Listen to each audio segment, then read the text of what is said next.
Getting about those things you have for tuning into yet another video. Infamous coming at you live from the West Coast yet again, San Jose, California. So I have the wrong mount for this helmet. This mount on the camera is for my Speed Bandit, and I'm wearing the Ghost Bandit today. So in case you're wondering, hey, why is the camera a little off? It's because I grabbed the wrong mount or the wrong helmet. I have quite a bit of helmets. Anyways, getting on with the topic of today's video. I just saw Marvelkid 87's video on the Challenger, and maybe some of you guys are wondering, hey, Indian's giving you that bike, you're gonna be speaking positively about their product because you're riding it. I don't think they gave it to him. It's just one of those lenders, kind of like what Harley did with the live wire. They lent the bike to Blockhead for, what was it, 2 weeks, 3 weeks or something like that. So I'm pretty sure it's like a loaner or a demo. So like I said, I'm pretty sure this is the deal with Marvelkid 87. He's gonna have the bike for a few weeks. I believe Indian even did this with John's Moto Garage too, with the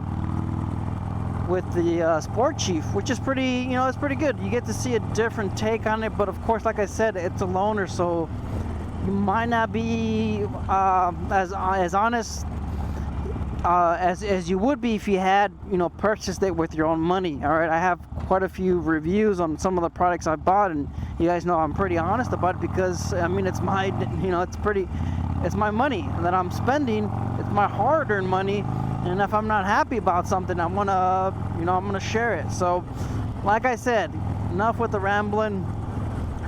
Marvelkid's, he's talking very positively about the Challenger or the Pursuit. I'm not sure which one they lent him. I believe it's the Challenger, I think. But anyways, is he a sellout? Is he, speaking honestly about the bike? Everything he's saying, is it legit? And I could tell you firsthand, guys, it's real. All right, I've test ridden the Sportster, the Challenger, the Dark Horse, whatever you want to call it, whichever model they have available. I've test ridden all of them, and they're not like short test rides. For some reason, the Indian dealer here at San Jose Spirit Motorcycle, they have a different route depending on who's hosting the event. They have different people. Sometimes, like I said, sometimes it's a 30-minute test ride, and sometimes it's a 10-minute test ride. I was fortunate to demo the bikes both times, on a short one and on a long 30 to 40-minute test ride. So I had a blast with the bike. If you guys seen my videos, the demo event with the Harleys and the Indians, I can tell you guys, everything he's saying about the Challenger is true. All right, the low center point of gravity on those bikes, it feels light. Like I said, I was surprised when I took it off the kickstand myself. And I believe they're about the same weight, a little bit close to 900 pounds. I believe it's a little bit lighter than the Limited when it comes to the Pursuit, but man, it feels a lot lighter. As soon as you take it off the kickstand, it's just the way the bike's engineered. Everything about the Challenger, Pursuit, it's pretty much the same thing. The bike's well designed. It's well engineered. The suspension, the riding modes, everything I've said in my videos, he mentioned. All right? He mentioned everything. The suspension's better. The handling's better. The performance is better. We're talking about, 30 horsepower of a difference. So it's a noticeable difference, and I've mentioned it in my videos. When it comes to the Limited compared to the Challenger, the Pursuit, it's kind of like getting a Harley, a Road Glide with the Stage 3. I'd say Stage 3 if it's OEM, but if it's aftermarket, probably a Stage 2, depending on the tune, of course, and the cam. But yes, I've said it myself, man, the Pursuit, the Challenger, it is fun to ride. It is. And he mentioned the same thing. He just said that he looks forward to riding the Challenger, and that's, it's part and due to the performance of the bike stock. He mentioned this himself as well. It's just a different animal, because of course you have air cooled with the Road Glide Limited. It's got the 114. I mean, that's the same powertrain on my Lowrider S. That's the same powertrain on the Street Bob. And of course, you're adding an extra 300 to 400 pounds. It's not going to handle the same. So I mean, it really just depends on the rider as well. I mean, not everybody wants to have a responsive bike. And on top of that, you still have the riding modes. All right, you could put it in rain mode if you're riding 2-up. It's gonna be a little bit more comfortable. It's not gonna handle as aggressive, but it's gonna handle pretty well for 2-up riding. And that's what I really like about the riding modes. You could just at a flip of a button, just at a flip of a switch, the bike handles differently, and it is a difference of night and day when you put it in sport mode. It's completely a different animal. It's just a lot more responsive, and it's just impressive. Like I said, I've mentioned this in other videos. It just handles different. You get like I said, you get like 3-in-1 bike on just the ride modes. It just feels different from rain mode, touring mode, standard. Standard is a little bit more tame, but yeah, once you put it in sport mode, it just handles different completely. Everything about it. So if you haven't ridden a Challenger or an Indian recently or anything like that, it's a huge difference when it comes to the performance, the ride modes, the fun factor. Like I said, it really depends on the rider. I'm a younger guy. All right, I'm still in my 30s. I like to be able to just get on the throttle and just feel that torque or the performance. Not everybody's going to be looking for that out of a full dresser. Full dresser, typically you want to be able to lay down long miles and be able to enjoy yourself when you get there. And you could do that with both. It's just that with the Challenger, you could just put it in sport mode and just have a little bit of fun. You don't have to completely change your riding habits or lose your fuel economy. You can just put it on sport mode on the weekends. Let loose a little bit. And then when it comes to 2-up riding, or when it comes to preserving your fuel, put it on rain mode. It's as simple as that.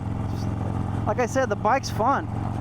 When I test rode the Road Glide Limited, I just wasn't having any fun on it. And like I said, it's not meant for that type of riding. I made a video about it. I wasn't happy about it. When I test rode it a third time, the Road Glide Limited, I just test rode it because I pretty much test rode in everything that Harley had to offer on the demo truck.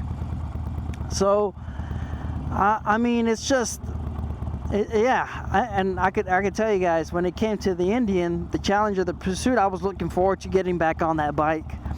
And like I mentioned, it's just, overall, price-wise, the Challenger is a better buy. It's a better bang for your buck, and you are getting quite a bit of performance when it comes to OEM, the way it comes out of the factory.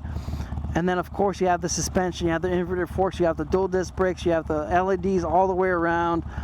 The Challenger is a great bike. It is, but I'm a fan of Harley. Or I'm a Harley enthusiast. Most of my bikes are Harley, and it just when it comes to the aesthetics of the bike, the design, I lean towards the Road Glide. I just think it's just my point of view. Like I said, it really depends on beauty's on the eye of the beholder. It really depends on the person. I mean, if you really like the way the Challenger looks with that fairing and that light, hey, then that's what you like. And on top of that, not only are you getting a bike that you actually like the way it looks, you're getting all of the other benefits: the suspension, the adjustable rear suspension, the inverted forks, dual disc brakes, riding modes, rider assists, LEDs all the way around, everything. You're getting 120 plus horsepower, good torque, everything, you know, highly impressive. Great buy. So if you really like the way it looks, then I mean, it's just icing on the cake. Now with the Harley, yeah, it's just man, with the Harley, I really think it's a much better looking bike than what Indian has to offer, except for the Chieftain. The Chieftain with that newer fairing looks really good. All right, it's really close. But when it comes to the Rogue Glide Challenger, I just believe the Rogue Glide looks 100 times better. And in my opinion, I would rather, you know, I've mentioned this in the comments, I would rather pay more and have to spend an additional $10,000 to get it to where the Challenger performs. All right. Now, after test riding the CVO, the Rogue Glide Limited, I was actually pretty satisfied with the 117 on the CVO, the Limited. I believe they have a stage 1 because I believe it's a stage 1 Screaming Eagle, I believe. So you have a little bit of a better. Oh, this guy got stuck behind the behind the block.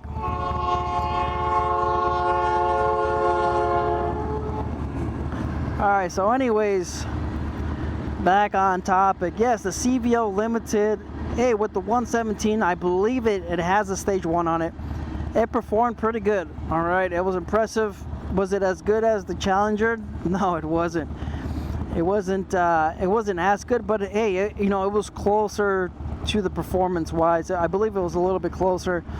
Like I said, I think the Limited with the stage 2 aftermarket tune and everything, I think you will be satisfied, but of course you'll have to spend the extra $3,000 to $4,000 plus. I mean, you still have to upgrade the suspension on the Rogue Glide to get it to perform like the Challenger. So you're still looking, I mean, not only are you paying more for the Rogue Glide, you're probably still, you know, at about $10,000 out of pocket to get it to handle and perform like a Challenger. So I mean, that just depends on the person. I'm willing to do that myself. Like I said, I'm not a huge fan of how the Challenger looks. And there's just one more con, in my opinion, when it comes to the Challenger is, you know, the design, but the aftermarket support. Now, it's not quite there. I'm pretty sure with the selling of the Challenger, if they could sell more bikes, I don't think they're anywhere near Harley's annual, you know, rate or annual numbers. You know, somewhere in the 100,000s per year. But I mean, if they could get up there, and if the aftermarket could probably start, you know, supporting that platform or that bike, that Rogue Glide, that drivetrain, then it's going to be, you know, it's going to be pretty close. So, like I said, hey, those are some of the cons. Dealer network could be another one if you're out there and you're looking at dealers near you. Luckily, here in San Jose, I have a local dealer, but some of the folks in the comments have mentioned they have to, you know, go out of their way, of, you know, an hour and a half or 2 hours, depending on where you live. You know, some people are just further out away from an Indian dealer. So dealer network is one. Aftermarket support could be another issue. But like I said, man, I mean, from OEM, what you get out of the factory with that bike, it's actually pretty good. You only really have to do is just the exhaust, and you're pretty much set. You're pretty much set on that bike, on a Challenger or the Pursuit. But just like I said, for my taste, I just can't settle with the Pursuit. It's just not my type of bike. The overall looks, you know, I gotta get a bike where I could, you know, step back and then, you know, look at it and be like, damn, you know, all the time. This is coming from a guy that's riding a Sportster. Hey, these bikes are also beautiful, right? I love the way the Sportsters look. I've had 2 Sportsters now, CV and EFI. This one's EFI, but yeah, I'm a fan. I'm a fan, and like I said, Marvelkid, he did a good job, you know, expressing himself, his thoughts on it. Good overall review of his first impressions of the bike. But I mean, you really gotta love the way it looks, and I don't. Overall, great bike, performance, suspension, everything. I'm not gonna repeat myself. Everything that Marvelkid 87 said, I can confirm myself. You know, it's absolutely, it's true. There's no hype. There's no, you know, he's only saying it because they're lending it to him or anything like that. No, it's all true. Everything he said in that video, true. All right, you guys stay out there, stay safe. Don't believe everything you read. Life's for risk. Get out there and ride. Later.